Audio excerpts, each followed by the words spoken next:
So welcome back to the second half of Neurology for the Non-Neurologist lecture on seizures and status epilepticus. We already went over the basics of seizure diagnosis and workup, so now we're going to dive into both pharmacologic and non-pharmacologic treatment of seizures, as well as talk about the neurologic emergency of status. So let's get started. So first things first, just remember there's a lot of AEDs, and I mean really a lot. So there's an entire epilepsy fellowship dedicated to understanding their nuances, so please don't try to memorize all these medications. That said, it is important to know some of the key players as you're going to be seeing them, as well as their side effects a lot in the hospital. And honestly, on boards, because for whatever reason, they really like to test those concepts. So how do you pick an AED? There's so many of them. Where can we start? So one way we can choose which AED to start with depends on if we're dealing with generalized or partial epilepsy. And this is why it's so important to classify their epilepsy. So some drugs like valproic acid are much more effective when treating generalized epilepsy, versus on the other hand, drugs like carbamazepine or phenytoin are very effective in treating partial epilepsy, but actually can worsen generalized epilepsy. And then another important consideration when choosing AEDs is their side effect profile. So one specific side effect that you want to look for is hepatotoxicity, specifically in Depakote and phenytoin, as it can quickly become life-threatening. Furthermore, life-threatening rashes such as Stevens-Johnson syndrome are not uncommon in AEDs, unfortunately, and lamotrigine is actually the most commonly implicated medication in this, but carbamazepine and phenytoin we also can see Stevens-Johnson syndrome with. And then finally, severe hyponatremia or SIADH can be induced by carbamazepine as well as trileptal, so these are just also things that really need to be monitored. There's several other side effects. A lot of things are much more benign, somnolence or a little bit of agitation. But these three are really important ones that I think are worth tucking away in your memory. And then if you are curious, neurologists also pick AEDs based on mechanism of action.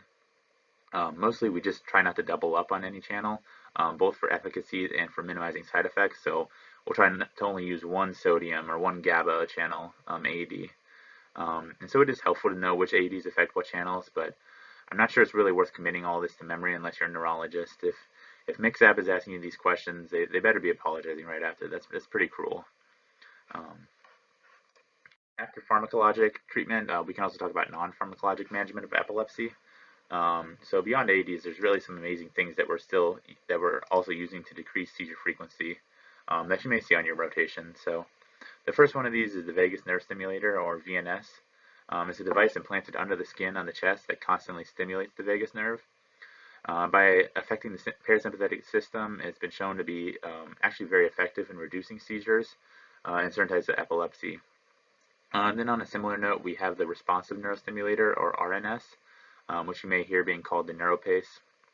And this is a pretty amazing device, which you can see here on the right. It actually includes depth electrodes that are placed inside the brain and constantly survey for seizures. And if they detect an early seizure, they actually can release an electrical discharge to negate the seizure activity. It's basically the equivalent of an AICD for seizures, and it's really amazing technology. In certain patients, surgical resection is an excellent option.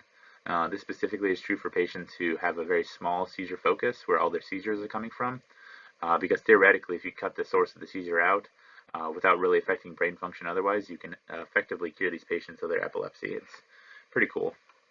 And then finally, there's a couple alternative methods to treat seizures that previously were considered more experimental, but now actually have been shown to be very beneficial. So this includes the use of ketogenic diet, which specifically is quite effective in treating pediatric epilepsy, and then also the use of CBD, the non-psychoactive component of marijuana. In fact, Epidiolex, which is an AED containing CBD, was just approved in early 2019 for Lennox-Gastaut and Dravet syndrome. Two really severe childhood epilepsy syndromes. These two alternative methods are gaining a lot of attention, and both in mainstream media and in the world of epilepsy, so it's very likely you're going to see them moving forward. That was a lot for just 2 slides. Between all the information and then the horrible picture of Stevens-Johnson syndrome, I feel pretty guilty, so let's get a Willow photo in early this lecture. I don't know how that face can make you feel better. So now let's shift gears. I want to talk about one final important topic, and that's status epilepticus. In addition to stroke and neuromuscular crisis, status is one of the true neurologic emergencies, and one you really need to be able to recognize and treat often before neurologic backups can arrive. So status is defined as a single seizure lasting greater than 5 minutes, or 2 or more seizures in close succession without a return to baseline. So in the past, we actually defined status as a seizure lasting greater than 30 minutes, but we've actually learned that irreversible brain damage occurs as early as 5 minutes out, and so we've updated the definition of status to reflect this. So that said, the initial treatment of seizures, benzos, don't come without risk, so you don't have to give a benzo as soon as the person starts seizing. Instead, in the first 5 minutes, it's more important to be spending that time positioning the patient on their side, protecting their airway, securing IV access if they don't already have it, obtaining stat labs, things like glucose, but also just basic metabolic workup. Once you begin to meet the 5-minute threshold, though, you really need to start emergent treatment. So we follow a very regimented approach, as you can see here. The first step is to always administer a benzo. So typically we reach for Ativan or lorazepam and give 1 to 2 milligrams of it based on body size. If IV access isn't available and Ativan is not an option, then you can use IM or buccal or rectal diazepam as well.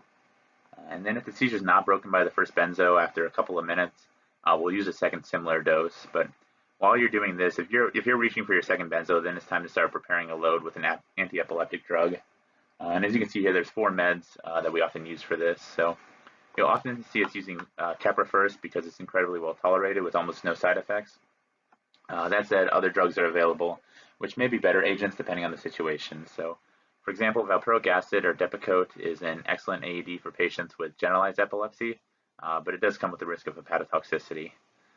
Phenytoin is also exceptional at breaking status, but it can easily cause hypotension, and thus is really dangerous in unstable patients. And then finally, Vimpat, which is a newer agent, is also very effective in breaking status, but can rarely cause heart block, so always check a PR interval and EKG before giving this. If the patient's continuing to seize after completion of your AED load, you can sometimes try a second one of the above agents. For example, if you start with Keppra, you can then move on to phenytoin. But if you're really making no headway with AEDs, then it's time to what we call kind of put the patient down.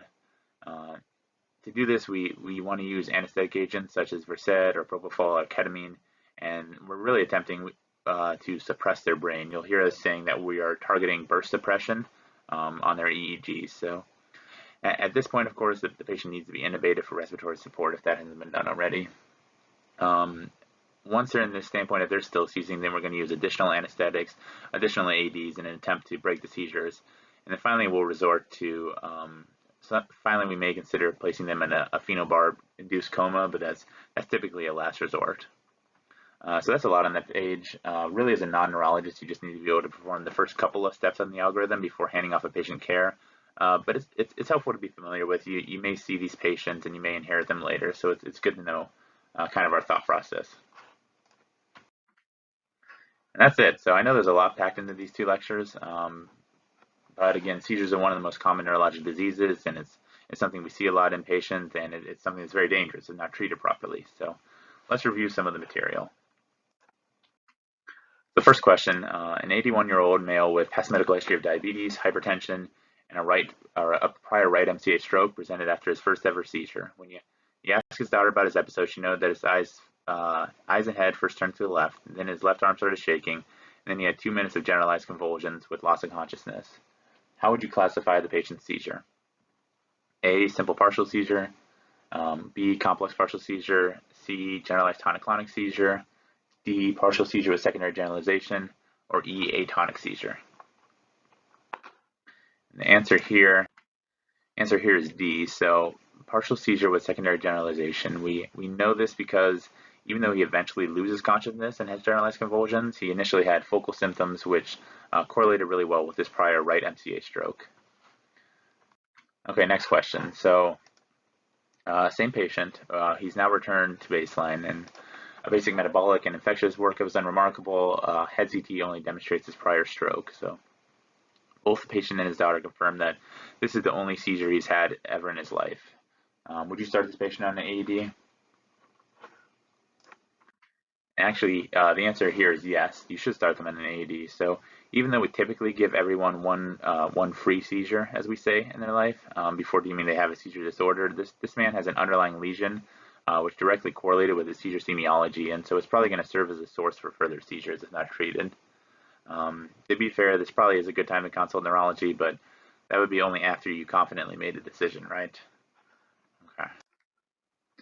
So next question, 32-year-old patient with past medical history of well-controlled epilepsy on Depakote presents after having a generalized tonic-clonic seizure at home.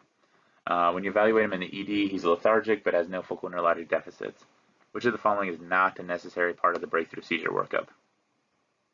A, MRI brain, B, UA and chest x-ray, C, valproic acid level, D, point-of-care glucose, or E, a BMP.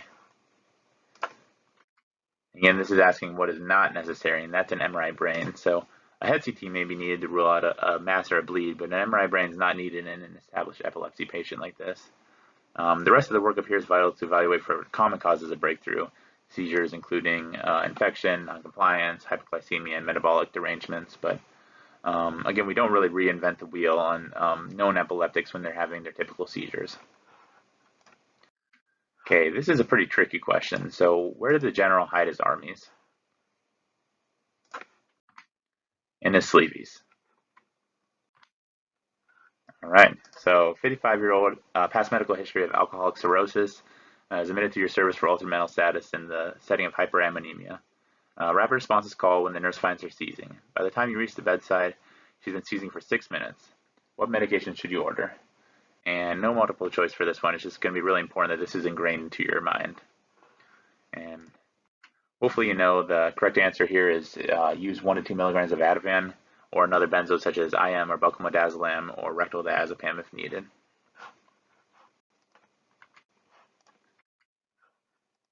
Okay. And the next question, you correctly gave that same 45-year-old female 2 milligrams of Ativan, followed by additional 2 milligrams of Ativan. She's still seizing. She's now 11 minutes since seizure onset. Since the second bolus of Ativan, her blood pressure also has dropped to 92/58. What's the next agent you should administer to break her status? Is it phenytoin, valproic acid, Keppra, pentobarb, or propofol? And here, the answer choices, of course, are very famous vitamin K, or Keppra. So while this is often our drug of choice in epilepsy, it's especially pertinent here, as other agents would be contraindicated in this situation. So remember, phenytoin is an excellent drug, but it can cause hypotension, which should be avoided in this patient with systolics in the 90s. And then valproic acid is great for generalized seizures, but it can be very hepatotoxic, and this patient has known cirrhosis.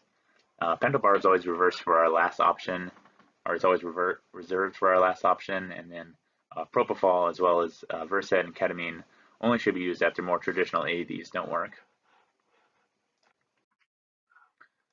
Okay, last question, I promise. So a 22-year-old past medical history of epilepsy presents with a severe rash that covers the majority of his trunk and face and involves his oral mucosa.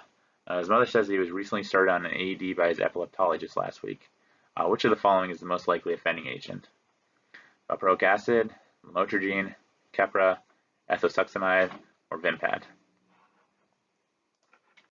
And so the answer here is B, lamotrigine, or Lamictal. So this is likely Stevens-Johnson syndrome, and unfortunately we can see that in AEDs, the most common of which are lamotrigine, carbamazepine, and phenytoin. Remember, AED side effects can be painful to learn, but some of them are so common or some of them are so dangerous that they show up frequently on both the boards and the wards. But that's it. You made it. I appreciate you guys sticking around for this. I hope you learned something helpful, and I'll see you on the next lecture for Neurology of the Non-Neurologist.